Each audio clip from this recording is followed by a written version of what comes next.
populaire. 8.0 Bienvenue dans le monde de MySQL. Information cophonie. Salut Olivier! Salut le Fred, comment vas-tu? Ça va bien, ça va bien. Alors prêt pour notre deuxième session? Ouais, excité. Super. Ça m'a manqué. Allez, let's go!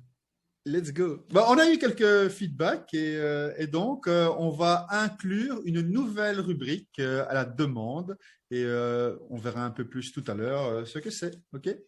Yeah, surprise! Voilà. Alors, on va commencer par la feature 8.0, t'es d'accord? Ça tombe bien, ouais, ça le fait. OK, on y va alors. Jingle.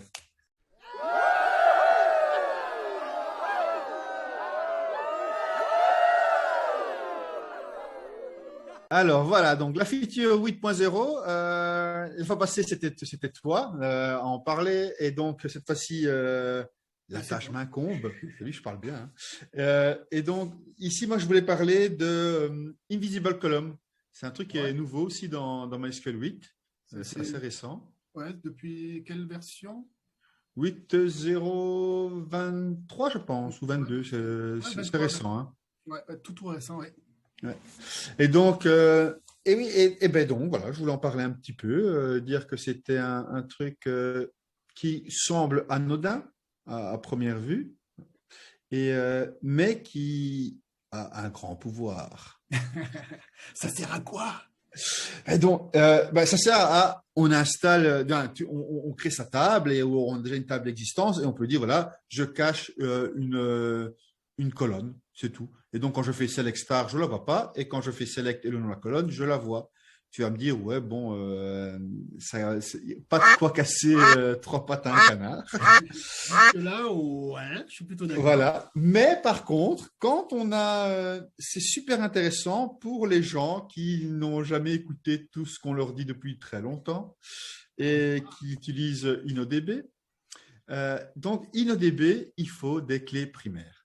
Ça, c'est sûr. Et une bonne clé primaire. Bonne clé primaire, ça veut dire pas trop longue et surtout qu'elle soit séquentielle.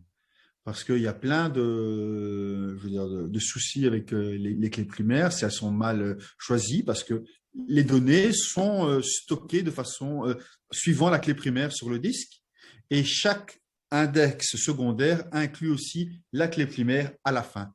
Donc, de rightmost, qu'on appelle colonne, qui est invisible. Et donc, quand on n'a pas de clé primaire définie, que fait InnoDB? InnoDB va choisir la première colonne qui a un index unique et qui est non nul. Donc, il y a not null, unique. Et s'il n'y en a pas, eh bien, à ce moment-là, que va faire InnoDB? InnoDB va créer lui-même une clé primaire qui ne sera pas visible du tout et qu'on n'aura aucun contrôle là-dessus. Le DBA, il n'a aucun contrôle. On ne sait même pas aller voir ce que c'était ni rien. Et il va créer cette clé primaire, il va la générer. Mais en plus, toutes les tables qui n'auront pas de clé primaire vont utiliser ce même compteur caché.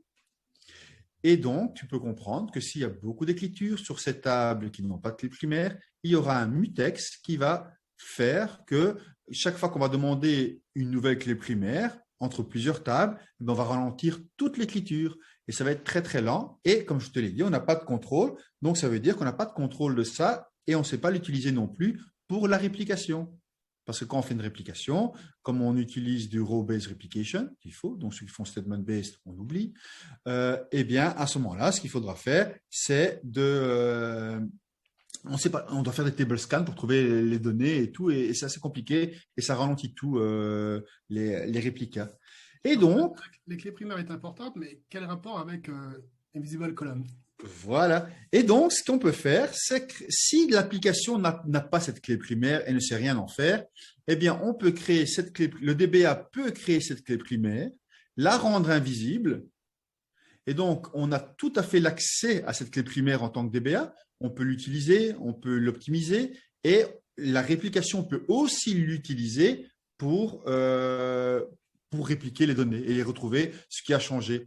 Et surtout, quand on voudra après passer à InnoDB Cluster, qui utilise Group Replication, comme on l'a vu à l'épisode précédent, eh bien, Group Replication a vraiment besoin d'avoir une clé primaire Et donc là, c'est beaucoup plus simple d'utiliser ça. Donc c'est pour ça que c'est vraiment une key feature.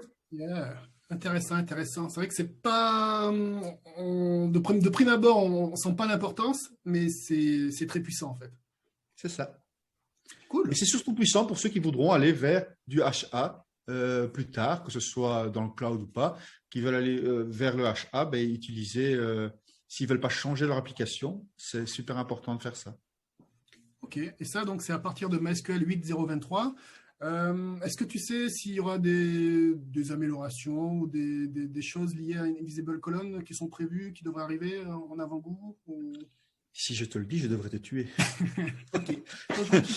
Enfin, non, peut-être. Ok. Donc, on peut espérer encore de meilleures C'est choses ça. sur ce sujet-là. Voilà. Parfait. Merci. Je t'en prie.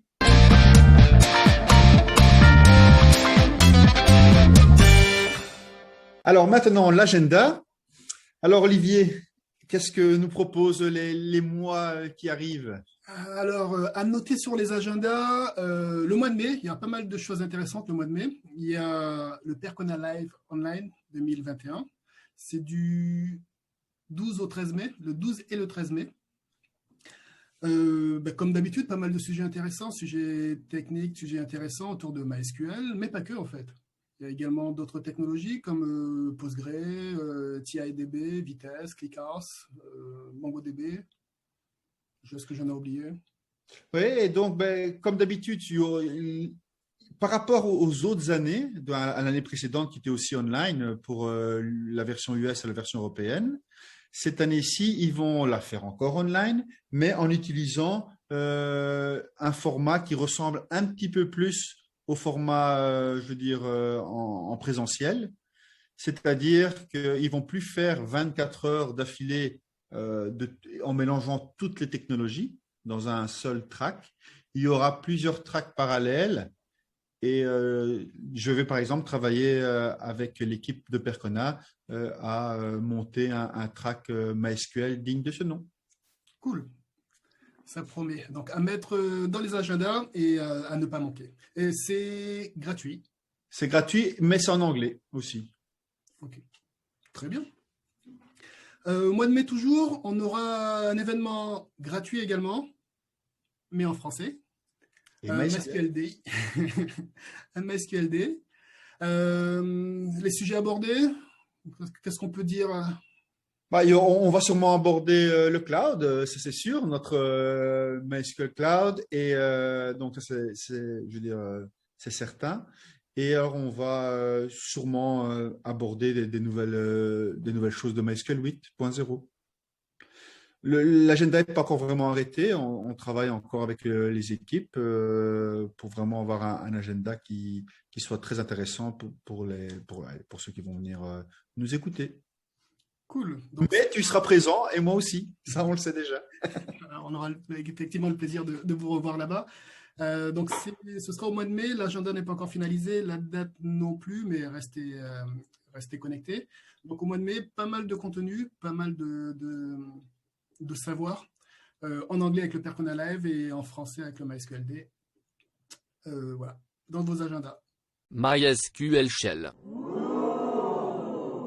MySQL Shell. Dis-moi Fred, pour cet épisode, qu'est-ce que tu nous prescris aujourd'hui? Alors aujourd'hui, le petit plugin du Shell va être un plugin que je me suis assez bien amusé à faire et je l'ai fait avec l'aide de Kuba, celui qui a écrit les posts sur le locking InnoDB très récemment. Donc, très intéressant d'ailleurs. oui, et je vais mettre le lien ici en dessous sur la vidéo. Et donc, il a fait un review du code, il m'a donné de bonnes idées pour mettre dessus. Et donc, ce plugin nous montre, comme je vais le montrer dans un instant, quels sont les locks qui sont, je veux dire, pris par une transaction et si une autre transaction est bloquée à cause de ces locks, pourquoi et quels sont les records. On va même voir quels sont les records et quelles clés ont été lockées. Donc, c'est assez intéressant quand on a un problème de locking de pouvoir voir ça. Et donc, via le shell, parce que le shell, c'est pas vraiment magique, ça utilise ce qu'il y a derrière, performance schema, syschema et tout, mais c'est assez compliqué des fois de s'y retrouver. Et donc, grâce à ce plugin shell, eh bien, on rentre la commande, comme je vais le montrer dans un instant, et on peut choisir les threads et voir ce que ça bloque et ce qui est bloqué. Donc voilà, prêt pour la démo. Let's go. Comme je vous ai dit, on va parler du getLock. Donc, je regarde, ça fait partie du plugin check. Et dans check, on a plein de méthodes et on a getLocks. On peut bien entendu voir l'aide rien que de cette méthode qui voilà, va nous montrer les locks d'une thread. Rien de bien spécial. Donc, je le lance. Il me donne la thread actuelle, donc dans laquelle je suis, et on voit tous les locks qui ont été pris par cette thread. Rien de spécial ici. Maintenant, je vais ouvrir une transaction dans une autre session et ouvrir une autre transaction dans une autre session où je vais updater. Et donc là, on voit, j'attends. La deuxième est bloquée. Donc, on regarde ici. Et donc, il me montre ici, voilà, on est en train de faire cette transaction. On a ces locks qui sont pris et on voit qu'on est en train de bloquer le thread 15 avec ce statement-ci. Et on sait voir quels sont les records qui sont bloqués, quel est le primary key qui est bloqué. Tout ça, on le voit là. Et si je regarde celle qui est bloquée, on voit aussi qu'elle est bloquée et par qui. Donc là, on a toute l'information du locking. On a les metadata locks, les data locks, et quels sont les index qui ont été utilisés, quelles sont les clés qui sont prises. Et on peut regarder encore. Là, on voit, on est toujours, et on voit qu'on attend depuis 40 secondes. Ce qui veut dire, pour ceux qui connaissent InnoDB, que dans 10 secondes, qu'est-ce qui va se passer? Eh bien, si on regarde encore une fois, on va reprendre le même thread, et bien là, il y a plus, on n'est plus bloqué. On a des locks, bien sûr, mais on n'est plus bloqué. Et pourquoi ça? On va regarder dans celle qui détient le lock. On voit bien qu'elle ne le bloque plus. Elle a le lock, mais elle ne bloque pas. Pourquoi? Parce que le timeout est arrivé pour InnoDB qui est de 50 secondes. Et donc voilà, vous avez maintenant comment on peut faire ça facilement avec le shell. Voilà, c'était la prescription du doc.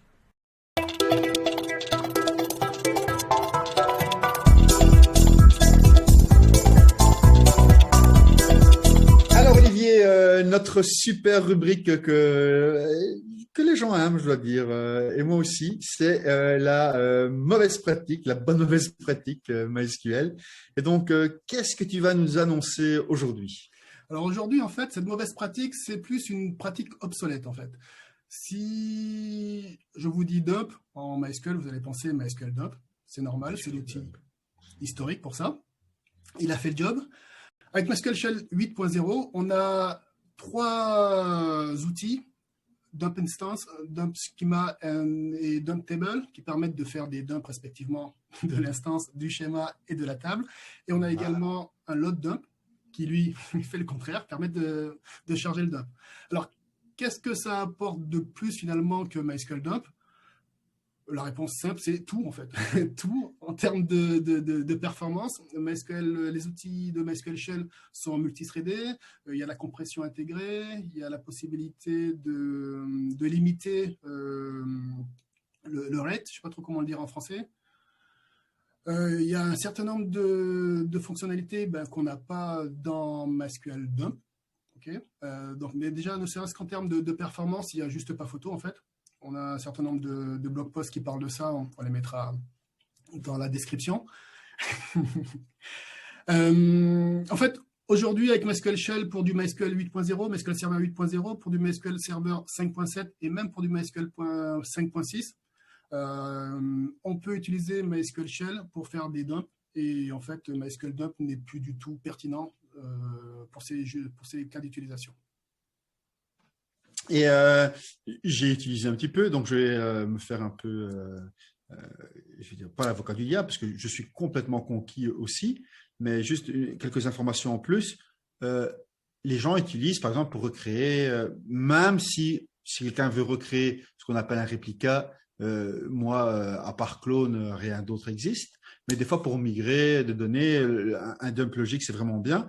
Est-ce qu'on a aussi cette information, donc le GTID et tout ça? Est-ce qu'on retrouve ça? Est-ce que ça gère tout ça aussi? Ça gère tout ça, effectivement. Et d'ailleurs, en termes de différence avec MySQL Dump, c'est intégré dans l'outil dans MySQL Shell. On peut dumper sa base on-premise vers MDS, le MySQL le MySQL passe dans le cloud Oracle. C'est intégré, en fait, on a les fonctionnalités. Donc, très simplement, je peux migrer ma base on-premise, je peux migrer ma base au hasard sur du RDS ou autre chose vers le cloud Oracle, vers le pass MDS, MySQL Database Service, très, très simplement. Pourtant, il y a des choses qui sont pas toujours acceptées. Genre, il y a des grants qui sont pas disponibles dans RDS, dans le cloud.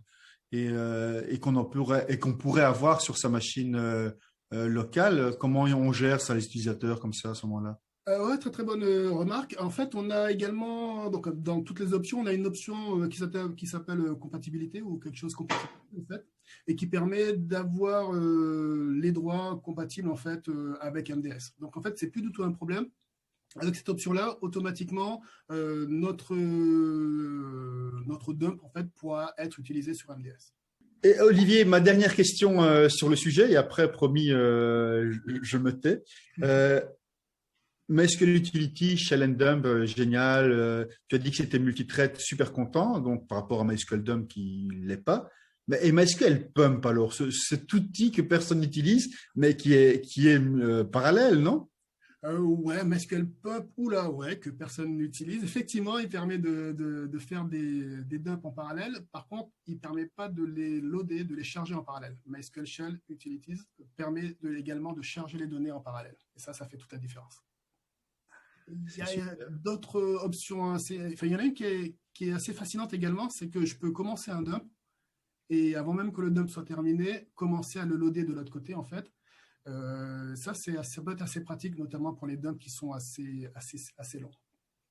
Et j'ai vu, il y avait une option Resume aussi, hein, je pense. Ouais, ça aussi c'est pratique, effectivement. Je peux arrêter ou ça peut s'arrêter et quand tu repars par défaut, ça repart à l'endroit où ça s'est arrêté. Donc il n'y a pas de question à se poser, il n'y a pas de prise de tête en fait.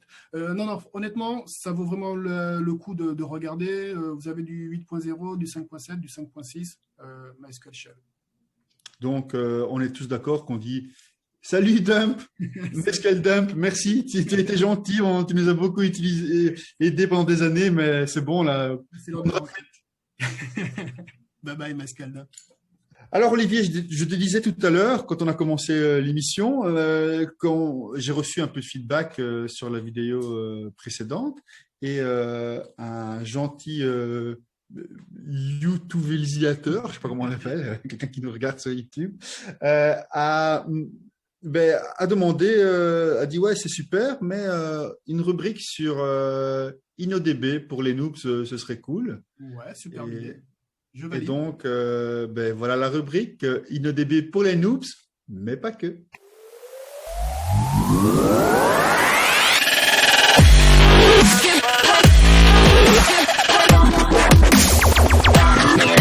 Je pense, Olivier, te demander d'abord, pour commencer celle-ci, avant d'aller dans les détails qu'on va peut-être faire dans les prochaines émissions, qu'est-ce que InnoDB? Bonne question, c'est un bon début. Effectivement, un bon démarrage. Qu'est-ce qu'InnoDB? Donc, InnoDB, c'est un moteur de stockage, un des nombreux moteurs de stockage de MySQL. Mais c'est surtout le moteur de stockage par défaut, le principal moteur de stockage qui a toutes les caractéristiques qu'on peut attendre d'une base de données relationnelle moderne, comme l'acidité par exemple. Et donc c'est le moteur de stockage qu'il faut utiliser, c'est celui dont vous avez besoin. Je pense que comme introduction…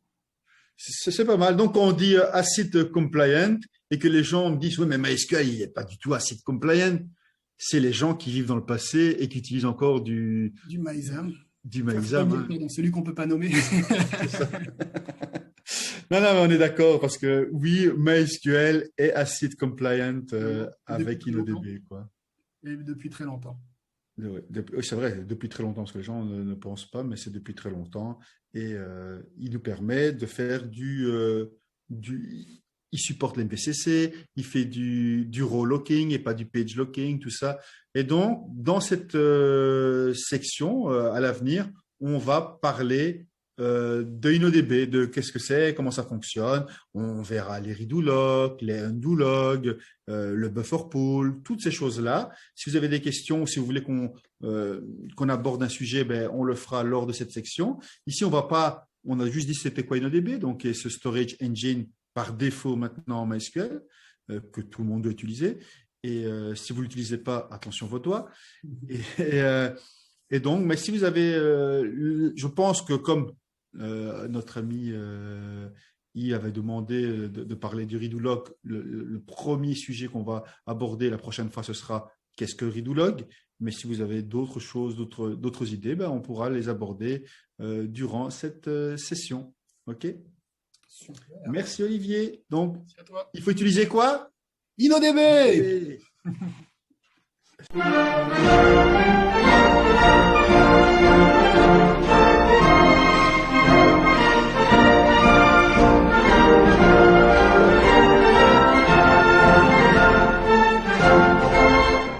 Alors, les nouvelles du cloud, Olivier. Aujourd'hui, on va parler de quoi? Aujourd'hui, on va parler de réplication. Réplication MySQL. Comme vous le savez tous, la réplication MySQL existe depuis très très longtemps. Elle est super facile à mettre en œuvre.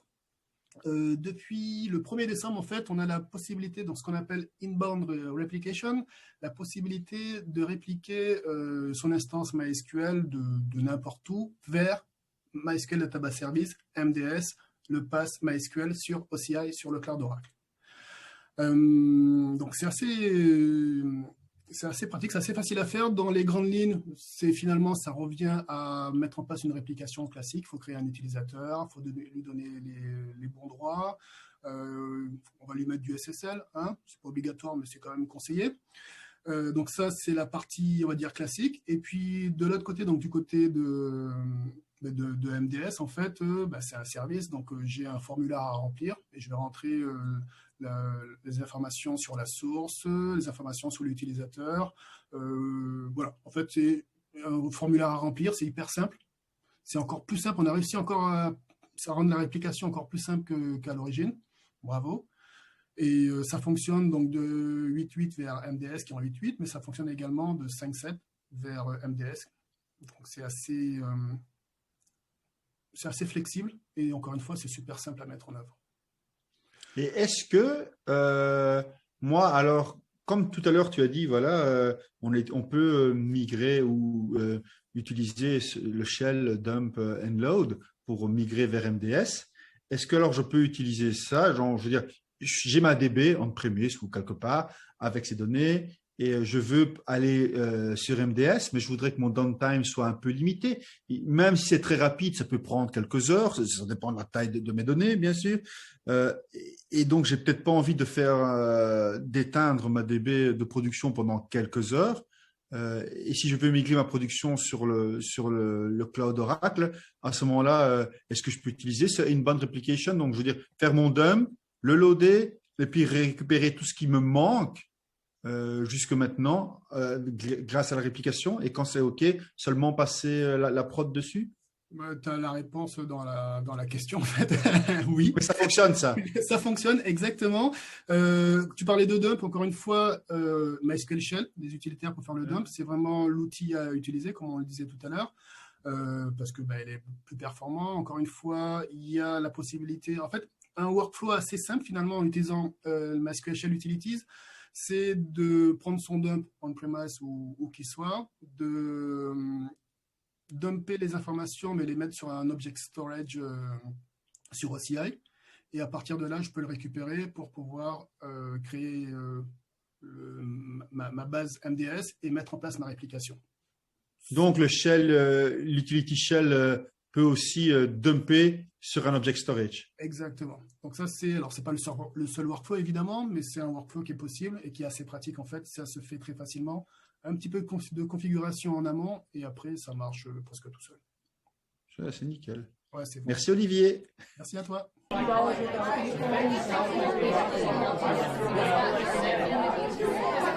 Alors Olivier, pour la revue de presse aujourd'hui, elle va être un petit peu différente parce qu'on va pas vraiment faire une revue de blog posts qui ont été apparus ou de choses comme ça, mais on va faire une revue d'une conférence open source très très très populaire qui est le FOSDEM. Le FOSDEM. Alors qui a eu lieu il y a un mois, Février. un mois et demi maintenant. Le temps passe vite. Tu as participé d'ailleurs?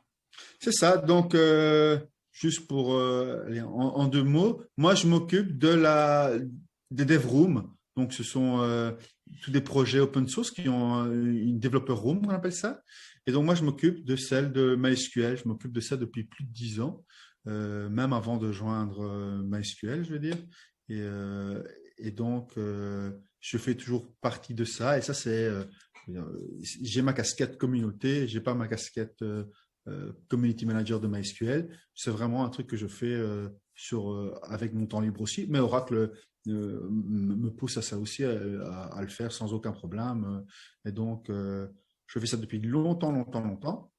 Et donc, je m'occupe de gérer les gens qui décident quels seront les talks. Je m'occupe aussi de tout ce qui est administratif, surtout quand on le fait en non virtuel, c'est un peu plus compliqué, puisqu'il faut gérer les salles et tout ça. Puis ici, en virtuel, j'ai dû juste gérer les talks, les vidéos, puisque tout était préenregistré et ça.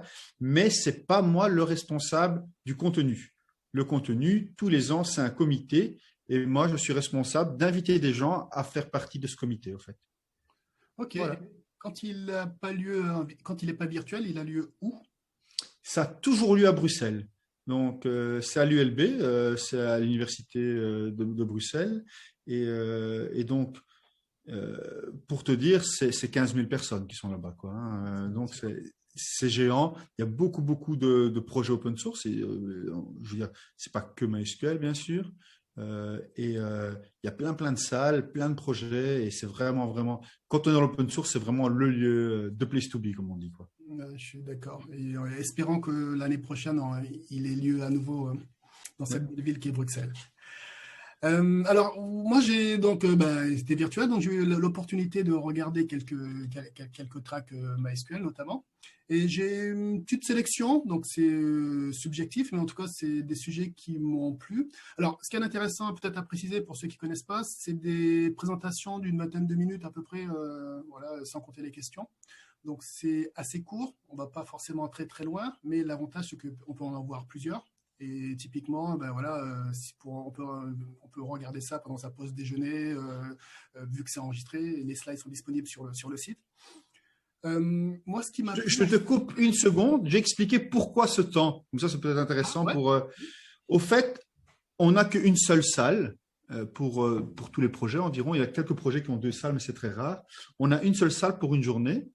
Et donc, nous, on fait un call for paper. On demande qui veut parler, tout ça. Et on reçoit énormément de demandes.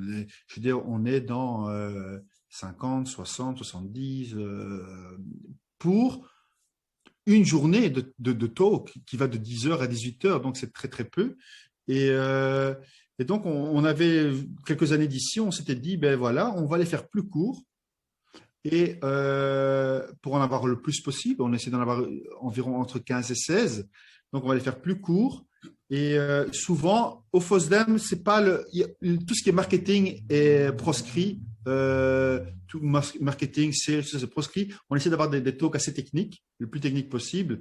Et souvent, quand on va dans des trucs ainsi, moi, quand je vais dans des conférences, souvent, j'écoute le gars et il y a peut-être que 5-6 choses qu'il va me dire qui m'intéressent. Et j'ai pas envie d'aller plus. C'est moi-même qui vais aller plus loin après, soit en parlant à la personne, soit en allant rechercher moi-même. Et donc, on voulait mettre ça en avant en FOSDEM, dire ce qui est vraiment nécessaire, dire le gars, moi je sais faire ça maintenant ou je le fais comme ça, et après ouvrir cette interaction avec eux. Et on a vu que ça fonctionnait très bien. Et c'est pour ça qu'on a gardé ce format de petit talk très court. Et imaginons aussi au FOSDEM, quand on rentre dans la salle au matin, on n'y ressort souvent que le soir. Ça veut dire que si on sort, on n'a plus de place. on perd sa place et on est toujours full, donc on peut pas accepter des gens pour des questions de sécurité. En online, c'est pas le même, mais en physique, c'est comme ça. Et donc souvent, ben, les gens, ils viennent avec leur petit déjeuner, leur boisson, et ils restent là toute la journée dans cette salle. Et donc, si jamais il y a un talk qu'on n'aime pas, ben, on perd 15 minutes. Pendant 15 minutes, on lit ses mails. C'est quelque chose qui ne nous intéresse pas à la rigueur, je vais dire. C'est peut-être pas super sympa, mais que si c'est un talk d'une heure et qu'on est coincé pendant une heure entre deux personnes en plein milieu de la salle, ben, on perd beaucoup de temps. Ici, comme c'est 15 minutes, si c'est quelque chose qui ne nous intéresse pas, ben, on n'a pas perdu son heure complète. Donc ça, c'est aussi une des raisons pour lesquelles on fait ces talks. Et ça nous a permis aussi, une des choses qu'on demande au comité qui va élire les talks, c'est d'avoir des nouvelles personnes. On demande, parce que comme c'est une conférence gratuite, quand moi je vais payer un billet, quelques milliers d'euros pour aller quelque part à une grande conférence, si j'ai des gens qui parlent pas bien devant moi, si j'ai des gens qui sont pas sûrs de leur sujet, tout ça, ben ça se peut que je sois un peu frustré. Ici, au FOSDEM, c'est gratos, c'est 15 minutes. Si la personne qui te parle ben, n'est pas sûre d'elle ou si c'est sa première fois qu'elle parle en public et tout ça, ben, c'est pas grave. Et donc, nous, on essaye d'augmenter cette communauté de speakers grâce au FOSDEM. Donc, c'est pour ça qu'on essaie de pousser de nouvelles personnes à parler aussi. Et donc, c'est pour ça que plus c'est petit, plus c'est facile. Voilà. Ma parenthèse. Super, merci pour ces précisions. Et ça vaut vraiment le coup. Donc, on vous mettra le lien des tracks MySQL. Je voudrais juste vous parler de ma petite sélection subjective. Alors, je ne veux pas spolier, mais c'est juste que il y a notamment quelques tracks. En fait, moi, un de mes dadas, c'est la haute disponibilité. Et donc, il y a un track d'un certain Frédéric Descamps, je ne sais pas si ça te parle, qui s'appelle From Single MySQL Instance to HA. Et ça j'ai bien aimé, en fait, ça donne, on passe d'une instance MySQL standalone, on va jusqu'à la InnoDB cluster, le HA InnoDB cluster, en passant par comment gérer les logs binaires et InnoDB Replica Set. Donc, on voit les avantages, les inconvénients de chacune de ces méthodes. Et je trouve que c'est assez ludique, assez précis et vraiment intéressant.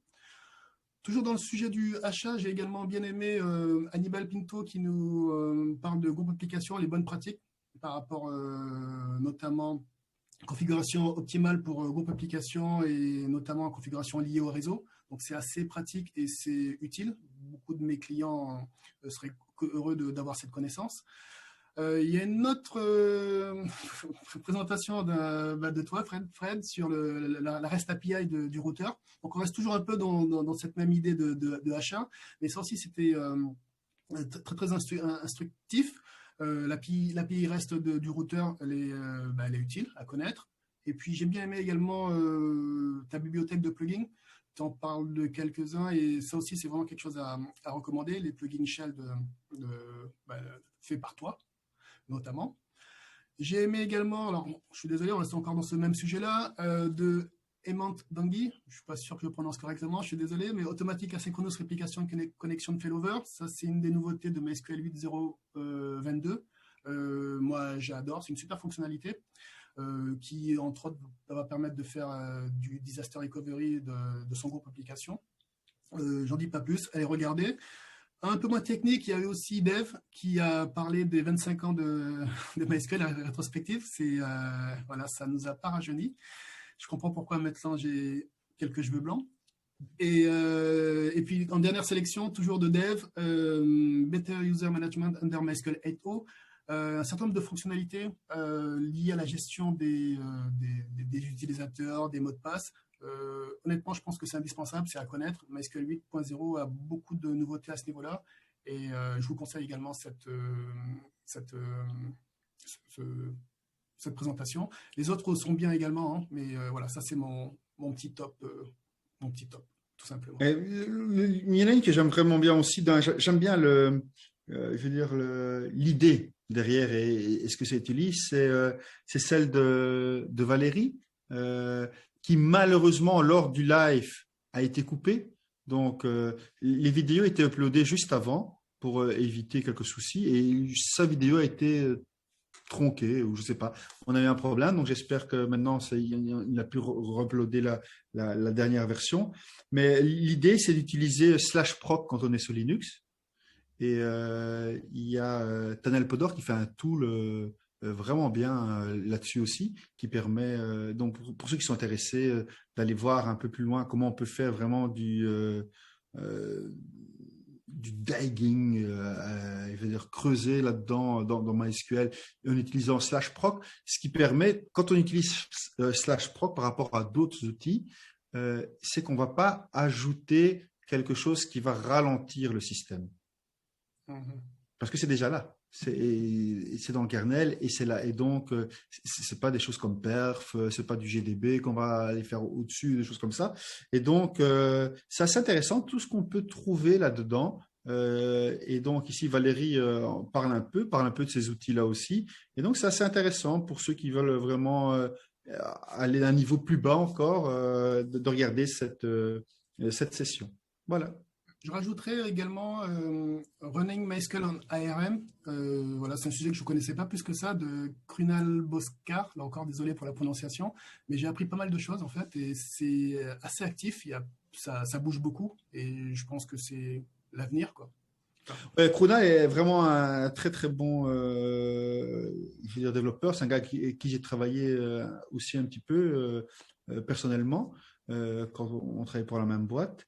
Et donc, non, c'est vraiment bien ce qu'il fait et il est assez aussi, il explique bien les choses et tout. Donc, c'est intéressant. Il a envoyé beaucoup de patchs chez MySQL aussi. Hein, donc, ouais, c'est ce que j'ai vu. C'est vraiment bien. Bref, beaucoup de bonnes choses. Donc, n'hésitez pas. C'est encore une fois, c'est une vingtaine de minutes. Donc, voilà, ça vaut le coup. Vous allez apprendre pas mal de choses. Merci Olivier. Merci à toi. Bon, ben, nous voilà à la fin de cette émission. J'espère qu'elle vous a plu autant qu'elle nous a donné du plaisir à la faire. Je pense qu'on s'est bien amusé, Oli. Super top. Et donc, à la prochaine. N'oubliez pas de nous donner, ça fait un peu le youtubeur, quoi, de mettre des commentaires si ça vous intéresse, des pouces en l'air. Mais non, franchement, je veux dire, avoir un peu de feedback, c'est aussi intéressant pour nous de savoir si c'est intéressant, si le format vous plaît, si le contenu vous plaît et tout ça. Donc, voilà. Merci, Oli. À la prochaine. Je ne sais pas si tu as quelques mots à rajouter. Ouais, ben, un vrai youtubeur dit également, rajoute, n'hésitez pas à participer au Tipeee. Ben, nous, on n'a pas de Tipeee, on n'est pas là pour ça. Par contre, de la bière, payer des coups, ça, quand ce sera possible, si vous pouvez le faire, il n'y a pas de souci. À la prochaine. Je m'y engage. Allez, à bientôt. Ciao, ciao. Salut à tous. Au revoir.